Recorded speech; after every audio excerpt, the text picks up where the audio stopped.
and welcome to the Joys of the Journey. Fencers Do Good. I'm super excited to have you guys on the podcast because the podcast is about meaningful conversation, people that inspire us. And I think you're one of those young generation that I'm super inspired by you and what you guys are doing. And I think we should just dive in about Fencers Do Good. So can you guys first introduce yourselves so we kind of start with that? Sure. I'm Theo. I'm the founder of Do Good, and I'm also the head of community engagement. Hi, I'm Ava, and I'm a trainee of communications and high school engagement. Hi, I'm Isha, and I'm the head of high school engagement. My name is Catalina Barrios, and I'm the head of social media. And I'm Lucas Suba, and I run registration and on-site management. Nice meeting you all. So Theo, I want to ask you first because you started the whole thing. What was the reason for you to start it? It's a great question. So I'd say that Do Good was really the combination of multiple factors in my life. I'd say first, it was my school that I go to. They really place a large emphasis on community service and volunteerism in general. Of the 50 plus clubs that we have, I'd say that probably over 80% of them are community service focused or community service based. And we also have a lot of scheduled community service events. So, for example, every year at the beginning and the end of each semester, we have a day where we don't have any classes. And instead, we just go out to community organizations. You get to choose and you just volunteer for the entire day. But usually I miss these kind of events because it just so happens that they're almost always at the same time as a NAC.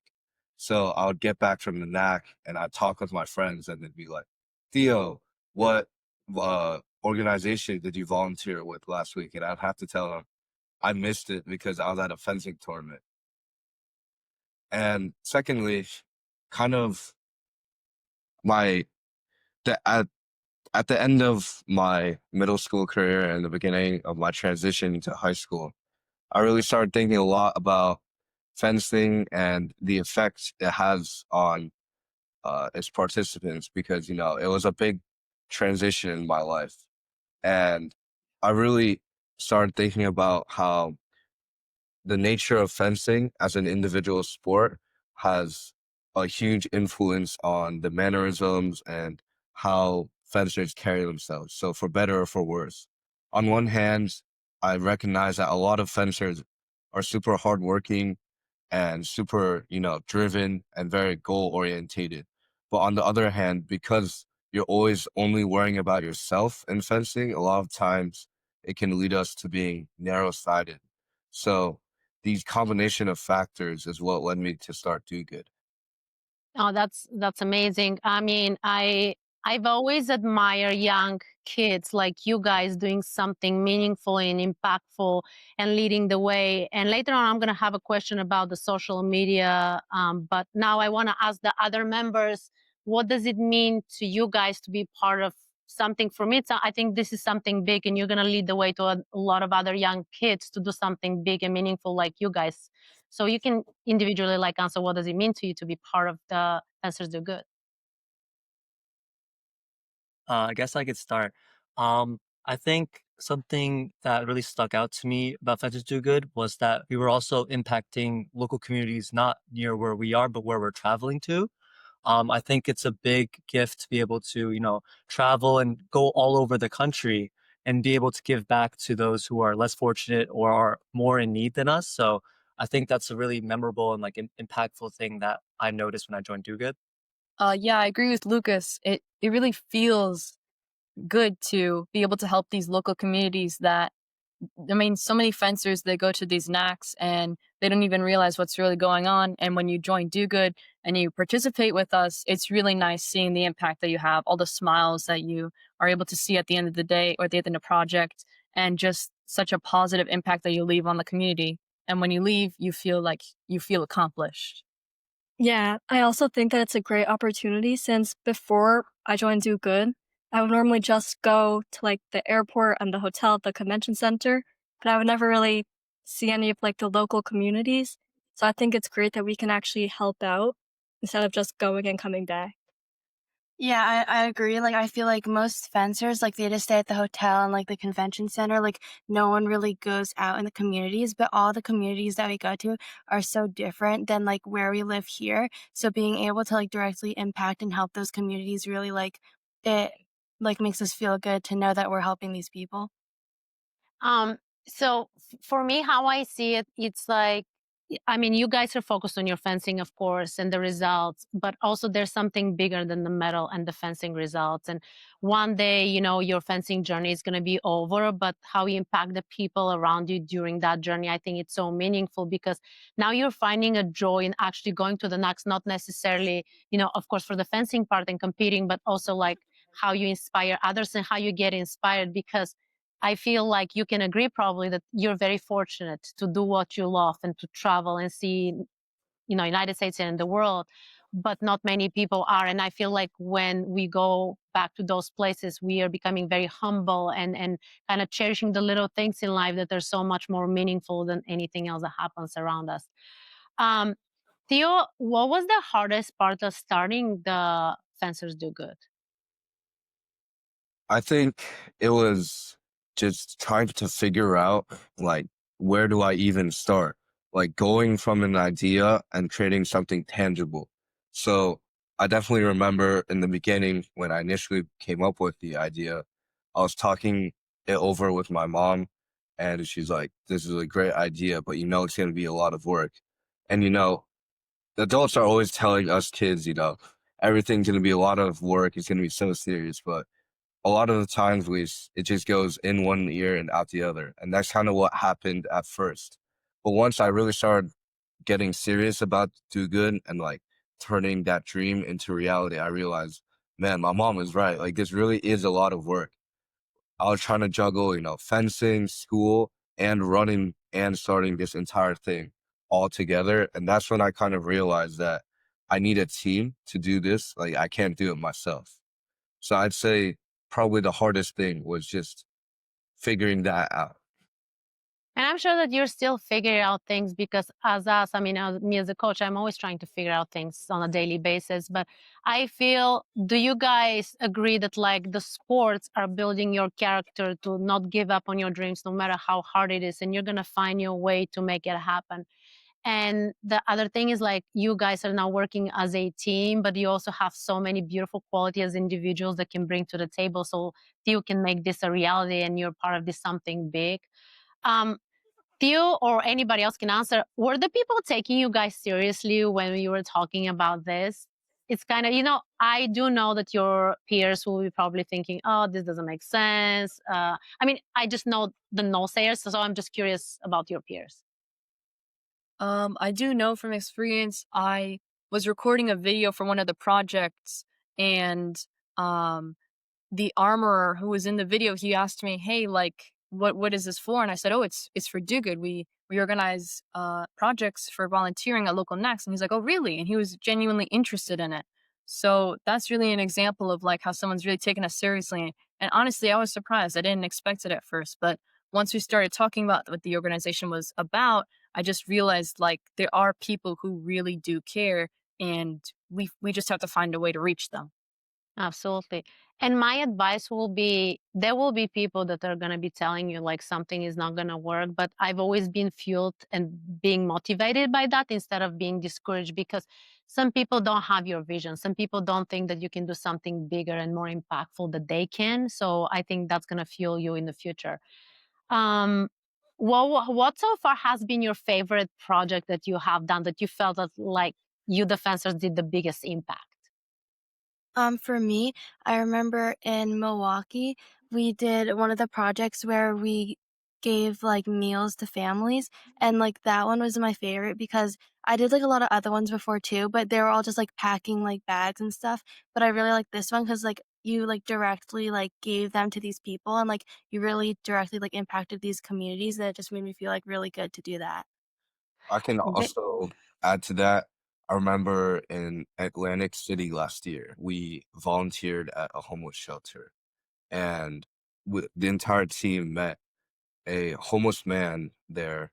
He was a refugee from Vietnam. He escaped during the war, and then he got his PhD at Columbia. and he didn't really go into it, but then he somehow ended up as a resident at the shelter. And that was a really humbling moment, I think, for all of us, because it showed you that you can feel like you're on top of the world. You can go from nothing to everything, but in an instant, you can also have it taken away. So, yeah. Do you guys think that since you started this project, you have changed? Yeah, I think that for me, like, especially, like, being able to go to these communities and really give back, it taught me to think more about other people than just myself. Like, I feel like it makes all of us, like, really think about these communities and see what we can do to help them. Also, like working as a collective instead of an individual. You know, fencing is a very individualistic sport. You know, it's just you and your opponent, and maybe some advice from your coach. But learning to kind of be able to work as a team and to be able to work off people's different schedules, different times. I think that we have definitely grown and like learned from each other. Yeah, I want to add on to that. I think being a part of Do Good and working with people that you haven't known in the beginning, but you learn to become their friend, I think that really teaches you how to work with people that you might not know and develop skills like public speaking or like how to set time for yourself to be able to schedule your time and budget your time to do things that you must do. And it's really helpful in, let's say, for school because you're able to budget said time and use it wisely so that you're able to get the things you need to done quickly and have time to relax or train for fencing or train for another sport. Yeah, going off of what Catalina just said. So I live in Long Island and I go to Scarsdale and Fencers Club.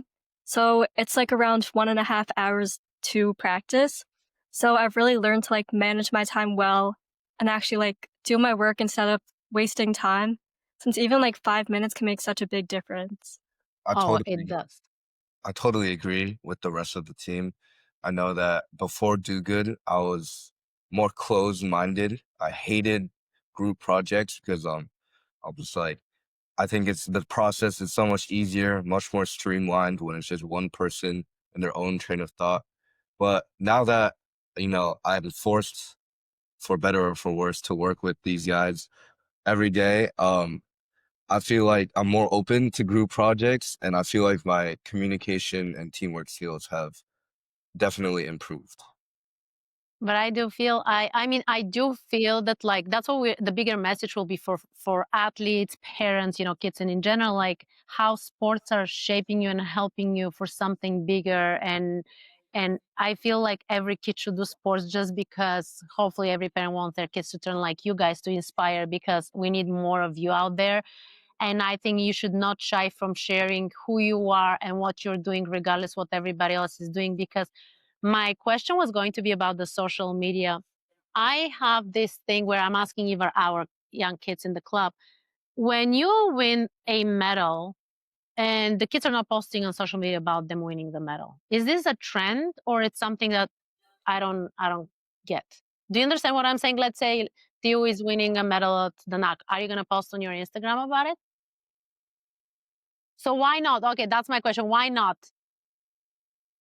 Well, as the social media head, I think some people they genuinely want to share like what their recent achievement is, but for other people, it's more about like retaining humility and being able to just have the achievement to themselves, be like, yes, I did this and I'm proud of it, but I don't need to tell everybody in the world.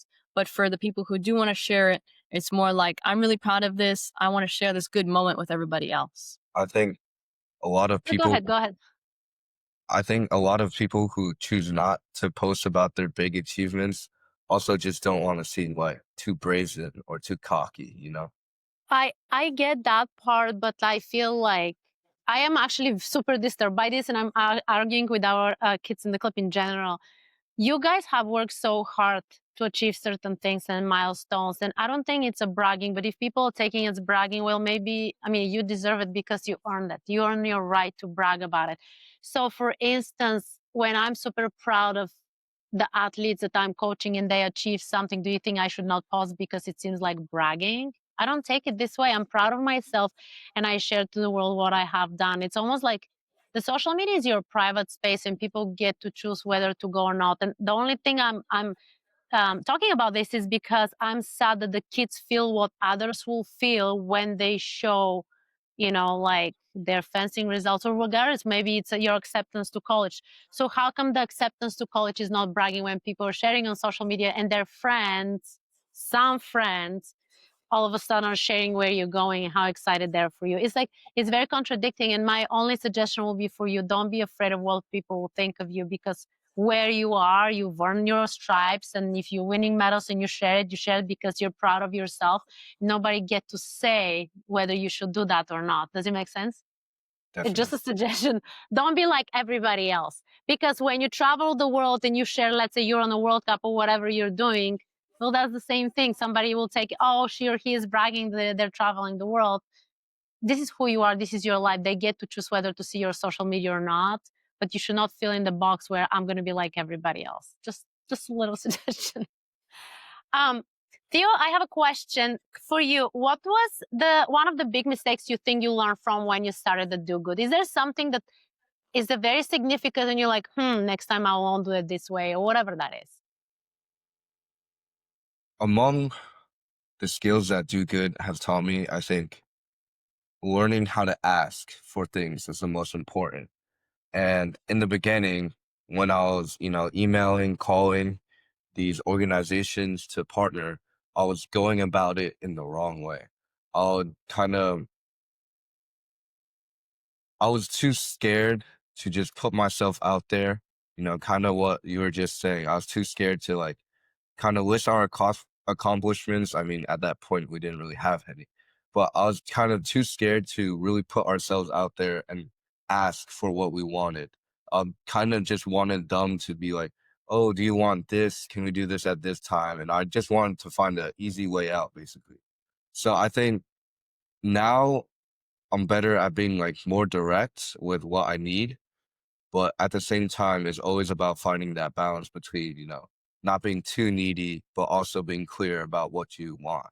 So I think in the beginning, I was definitely way too shy.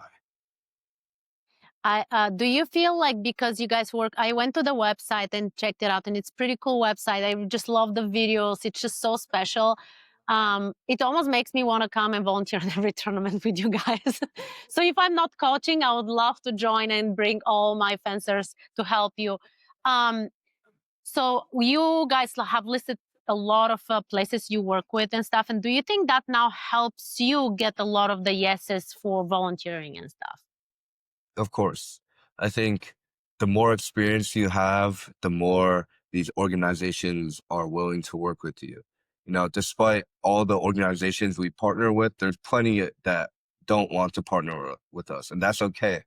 But I think you just have to know, you can't take it personally. Yeah, it's never personal, and as they say, every no leads you to yes. And do you have organizations that you partner with that they cannot wait for you guys to get back next time you're visiting the city and help? So I'd say last year at Marshnack, we partnered with Shoes and Clothes for Kids, and I believe it was a Cleveland Book Bank. And this year, Marshnack is in Cleveland again, so I've been in contact with them, and they're actually super excited to have us back. So it's really great to build these relationships with people and have a good impression. Um, I had a question in my head and I just lost it for a second. Oh, do you guys feel that like you're short staff as a do good organization? I can take that question. I think before we were a bit short staffed when we didn't have trainees and other people that were going to eventually take our roles. And I think at the beginning, there's actually only 4 main members. It was, we actually had Ryan Katz, who unfortunately isn't here. He was actually doing the, engagement section and social media, and realized that that was just so much work for one person to do. So one of actually our teammates right here, Catalina, took the social media role because we realized she's a committed fencer, and she's also a committed do-gooder because she would participate with us all the time. So we decided that maybe she could step into the team and help out with the workload. So we definitely were short staffed at the start. And are you short staffed in the sense of, do you have enough kids wanting to volunteer when you guys go to those places? I think it's always a struggle, you know. Some kids they just don't have availability. And also, I mean, with the fencing schedule, it's always complicated. Like there's always one day where a whole category of kids will not be able to volunteer. I think that we are getting better at having kids volunteer, especially with the outreach that we've had on social media and the news networks that we've been able to get into. But I think, yeah, we've been able to have an uptick in our volunteers, and I feel like we've had a really good long reach over the general population of fencers. I can definitely speak to that. I remember in the beginning and just even up to the middle of last year, I'd say there's projects where no one would show up or we'd really have to struggle to get those few volunteers. I remember during those times, every volunteer was really precious because, you know, when you have so, when you have a few, it's very precious to you. But when I look back on those times and compare it to where we are now, where we've had projects last year and this year where we've had too many people sign up and we tell them we can't take you, like the organization won't let us. So I really think it's amazing the progress we've made. But like Catalina says, we always have to stay humble and never take anything for granted. Oh, absolutely. So, Catalina, my question is for you about the social media. How hard it is for you to stay on top of the game and being able to post all the time? And your videos, guys, are so adorable and creative and cool, and all the words you're using nowadays. I mean, I'm not a teenager, but you get the idea. And this is a huge job, a huge role for social media because I run social media, and it's exhausting. So, how do you do this? I think that's a really good question. It is a struggle sometimes. We really, as I said before, we need to really budget our time. And the social media team as a whole has learned how to be able to set time for specific projects. And in this case, for specific posts, that we have time to revise them, get a second opinion from another team. I mean, another do gooder or someone who is looking over it. And we can get that second opinion to finalize it and then post it. So it's definitely a process. Um, we have a lot of help. Our team is great. We have Lucy and Noah. They're both really nice to work with. They're good kids. I think that as a whole, it is pretty exhausting, as you said, but at a certain point, we just got to get through it, and we do. So we've been pretty good so far. But you agree that social media is a huge part of you guys to grow and to reach more people, right? Yeah, yeah. Um, so how do you guys navigate with each other when you guys are very different personalities? You have different likes, dislikes, and understandings. And if you guys have an idea, how do you manage to kind of get into okay, we agree with this? I think that when we have an idea and we pass it through many people, eventually there will be a sort of consensus, and we'll be able to, if nobody likes it, then we'll be able to say, okay, well, what's a different approach we can have to this? And once we find a kind of ground that we can agree on, then we start to build on that slowly and surely, and we create something. Yeah. On the more logistical side, in the beginning, or we have a bunch of team group chats so we can communicate because it's not like a regular company or organization where all its members and employees are in the same building and they like work together. You can just talk to their person next to you. For us, we're never really together. And so it's all online. And in the beginning, we're using, text group chats, but that didn't really work well because, Android, iPhones, it's kind of weird. So we went through a bunch of messaging apps and eventually we settled on Telegram. So that's how we talk to each other, communicate with each other. And then in the beginning, it was kind of just through text. There was very little actual interaction. And so we quickly realized that we needed a time just dedicated to do good where we could just sit and talk. So now every Sunday we have a weekly meeting to discuss what's been going on in the past week and what's going to happen moving forward. That's really incredible because you guys are learning the how important is the communication and set time aside for something because um, if you are on your daily schedule in school and you're just texting each other, sometimes you're busy with talking with somebody in the school or whatever, or you're doing homework and you're saying something, but you're not really engaged to that conversation. And there's going to be a lot of miscommunication happening. And the way you're explaining the dynamic, it's almost like I think the adults needs to learn from you guys, because I think there's a lot of misunderstanding happening in the workplace or everywhere because people don't want to communicate clear and sit down and take the time, even if it's 5 minutes. What has been your parents individually like advice for how to be a better leaders or how to be successful in what you do? I mean, to kind of speak on like my experience, my dad always says that he's lived on this earth way longer than me. So whenever I'm having an argument with a teammate or a team member, or I don't fully understand something, he kind of pushes me to, like, we were kind of mentioning throughout the podcast, like, um, put myself out there. Not don't be scared to ask questions, to ask for clarifying stuff. You can never be too out of the blue, I guess you could say.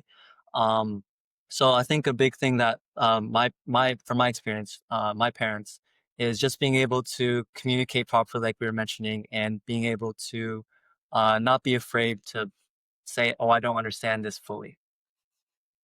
Yeah, and to add on to that, I would say that my parents, especially my mom, have told me to be more upfront and like not just for do good for everything, and just like be more honest about like if there's a problem or something, you like have to communicate.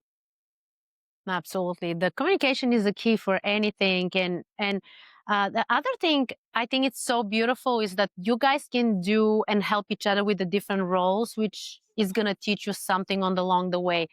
Have you guys thought that you're not going to be good at certain thing, and because what you're doing with the company, I mean, I'm calling a company organization, now you're like, oh my gosh, I love this, and actually I'm pretty good at it. Is there such a thing happening right now? I think I really do now enjoy like making posts and like creating them all on Canva. It is really an exceptional experience just kind of seeing one idea on a piece of paper just come together into color and action and lines.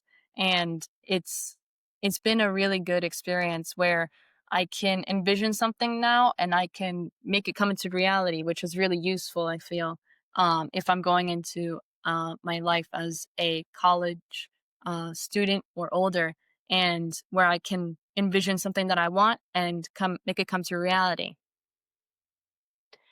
Do you guys only have the team that is high school kids, or you think that like some of you that when you guys go to college, you still want to be in some way, shape, or form part of the organization? I think all of us to some extent, because almost all of us here are basically the inaugural team members. Even Ava, she's in the first wave of trainees.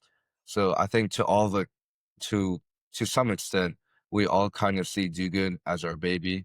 I know when I graduate, my trainee will take over my role. I hope that I'll still, you know, be able to look back on these times and look back at Do Good and see that it's progressed. But I think that because Do Good is such a large time commitment, like having a very active role might be difficult in college. Um, I feel like what you guys can do from here, the way you're growing, and I do feel like you're growing, I mean, in a good rate, I would say, but unfortunately, I don't see many fences sharing what you guys are doing. And that's always like kind of drives me nuts a little bit because it doesn't take somebody to share on their social media what you guys are doing because that's insanely good. Um, and I love when USFA has featured you and they posted about you guys. So this opens the door for more like fences. Do you see the company growing to a place where you also help other athletes of other sport to do the same thing in different cities? I think that is definitely a very far off goal, but it's definitely something that I'd like to see happen. Um, I know when I was starting it, I talked with some of my friends who are, in sailing, tennis, squash.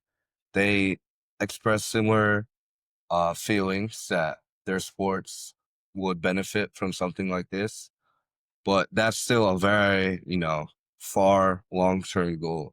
I think for now, what I really envision the organization is in like a couple years, I really want do good to be synonymous with volunteerism. So when a fencer thinks, where can I get community service hours, or how can I, do good? They just automatically think of do good. The same as, when you think of Chinese food, you usually think of rice or like lo mein or something like that. Where do you see the company in the next 3 to 5 years?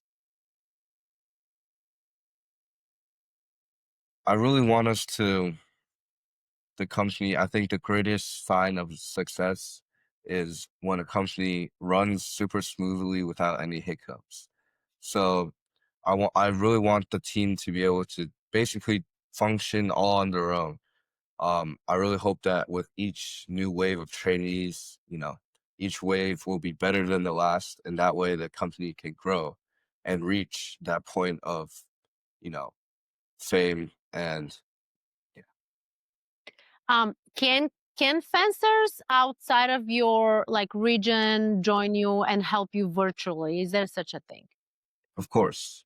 So one of our team members on social media, Catalina, can speak more about this, but he actually lives in California. So we're open to anyone, everyone. We've had applicants from Texas, other states in the South, everywhere. Yeah, to speak about one of my trainees, his name is Noah. He's in California, and I know it's been a struggle to work with him with the different time zones, but we've gone through and we've adapted, and it's really been an interesting experience where we are able to get different perspectives because we're in different states, and we can get a new idea of how to record things or how to set up a new kind of scene for a project that we're doing. And it's an interesting perspective that we've gained from having a new trainee from a different state. So how can the adults, the parents can help? I think because we're kids, I mean, this is a huge task we were taking on. We didn't really know what we're getting ourselves into. And definitely, like, in the beginning, I remember our first call with our very first organization. It was a Broad Street food pantry in Columbus. I'm gonna be honest, that was not the best call. I think that was probably the worst call I've ever held, because we had no idea what we were doing. You know, I think my mom has definitely taught me a lot of things, how to, you know, like I was saying earlier, she definitely taught me to be more direct with what I like need and to communicate better. So how can the fencers who want to volunteer at the NACS can sign up? Yeah, I could take this since I'm part of registration. They can go to our website, mentorsdogood.org, and they can look at every single NAC. I think we have projects up for November, and we are working on January right now. No, we're working on April right now. Okay, we're actually really ahead. So they can book in advance, but they just go to our website, Fences Do Good, and they do get involved or volunteer, and they just scroll to the NAC they want. They click it, and they look through all of our projects. And we just switched over to a new registration process called Give Pulse, so they would also have to go through that process. And most my team will be handling all the registration. So if they have any questions, they can always go up to me during the NACS or just send an email to me. Um, so what will be your advice for some kids who want to start? It doesn't have to be the same organization, can be anything. What will be your advice to them? I'd say don't be afraid to don't be afraid to fail. We've had so many setbacks in the past, but it's really changed my mindset. Uh, Now when it's not even just do good anymore. Like when I get a bad grade or, something doesn't go the way I wanted to, I see those setbacks as learning opportunities and, points to grow on. So really, in the beginning, when you're starting anything, whether it's you're starting your own organization, you're starting a new sport, or you're taking a new type of class for the first time, you're never going to immediately be good at it, you know? And there's inevitably going to be hardship and setbacks. And I think what separates the successful from, the not successful is people who are successful, they persevere and they grow. Whereas if you let life's ups and downs, really weigh on your mind and you're like, oh, I couldn't get anyone to volunteer, or I got this bad grade on a test. What am I going to do? If you have that mindset, you're never going to be able to grow past a certain point. You have to be able to say, oh, I got a bad grade on the test. Does what can I do to improve that grade? Or what does that show me that I need to learn or work on? Yeah, I agree. I feel personally that it's really important if you're going to start an organization or something, it has to be your passion. You have to feel really strong about it so that you can create this organization and be able to enjoy what you're doing. It's not going to happen if you're creating an organization, you're like, oh, I have to do this, or oh, I forgot about this. You have to say to yourself, like, I enjoy this and I'm going to do it because I love what I do. I want to know, what has fencing taught you guys to be who you are today, and how does the sport help you? I'd say fencing has taught me that there is a time to obey your limits and a time to throw them to the side. So to give an example, last year I had a pretty serious hamstring injury, and it was literally 2 weeks before a knack. And it was a pretty important knack, so I just decided I was going to fence through it.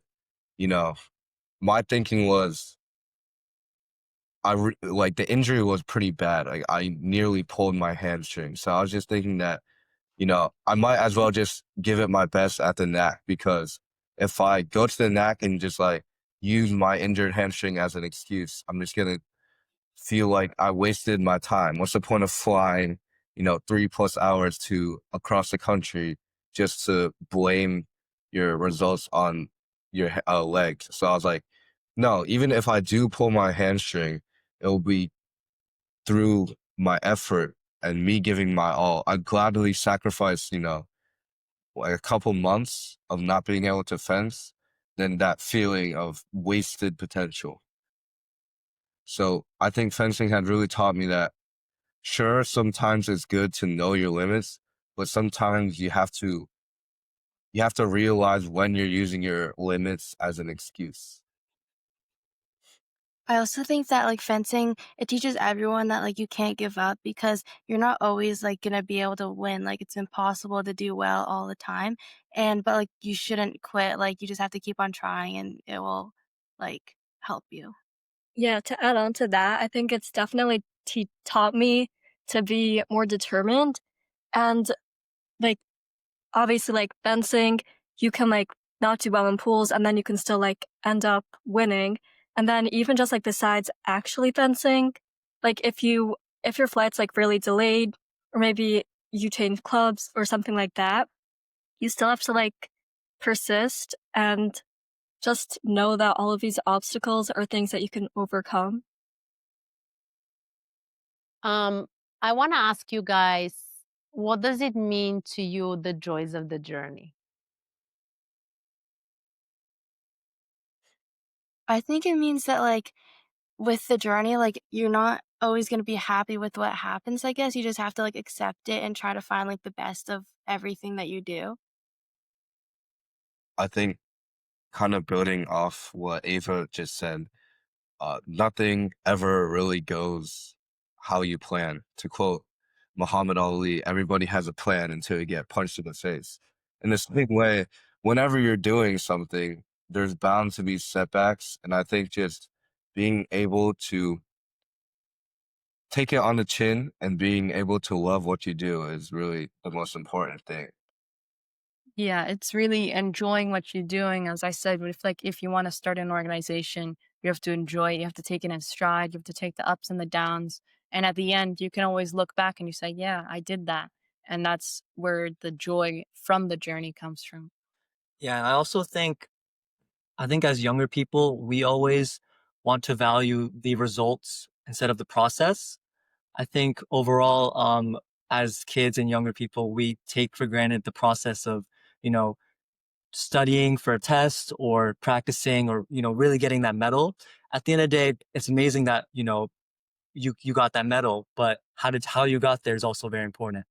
Yeah, kind of another random example I just thought of. Over the summer, I went on a trip with my brother and his friend to Vermont. And I remember I didn't really tell my mom about this because, she would have had a heart attack. But we were climbing this mountain, and I had climbed the mountain before, but my brother and his friend hadn't. And the way up, how I remembered it as 3 hours. Online, it said it was 5. And we got there kind of late. So we're like, do we risk it? What do we do? There's a chance of rain. So we drove all the way up here. We're only here for a weekend. We might as well just go and climb the mountain. So we get to the top, it's beautiful. The weather was a bit but it was still amazing. And then we're coming down and literally is nightmare scenario. It's getting dark. It starts thundering and raining. We're slipping down the mountain. I'm like, oh my God, we're going to die. But then at the same time, I don't think I would have wanted to be anywhere else in the world, Despite the horrible circumstances, I was so happy just being able to spend time with my brother and his friends. And at the end of the day, we came down the mountain safely. And I really felt like I felt like my relationship with my brother was in a way tested and improved by that harrowing experience. So I feel That is like, very special. yeah, It's Yeah, enjoying the journey. to add on to that, I would say that it really is about enjoying the whole process. And that includes all the people you meet, all the experiences, and just all the ups and downs. And I think you guys learn so much about you in general. Like, I think when you're surrounded by people, like this is a very special like friendships that you guys are having here because you're cherishing each other and you appreciate each other, and you don't have to be somebody else to fit in, and you're motivating each other, and that is very special and very rare to find at your age. And I'm going to say it again, you're inspiring me and so many adults, and I'm sure that so many kids. And now you know that like with your platform, you always have to be like cautious where you're posting on your personal accounts because a lot of kids are watching you. And yeah, but I appreciate you guys so much, and I cannot wait to see you guys at the NAC. We're gonna be at the NAC. We're gonna see each other, and we're gonna link everything to all the social media channels for the podcast and stuff. I really appreciate you spending your Saturday night with me. It's still afternoon with me in California, but it's night with you guys over there. Keep doing the hard work. Keep breaking boundaries, paving the way for the next generation, and incredible things are on your way. And I'm proud of you guys, and I'm glad to get to know you. So thank you so much for being a guest, and I'll see you soon. thank Bye. you. Thank Bye. you. Bye bye.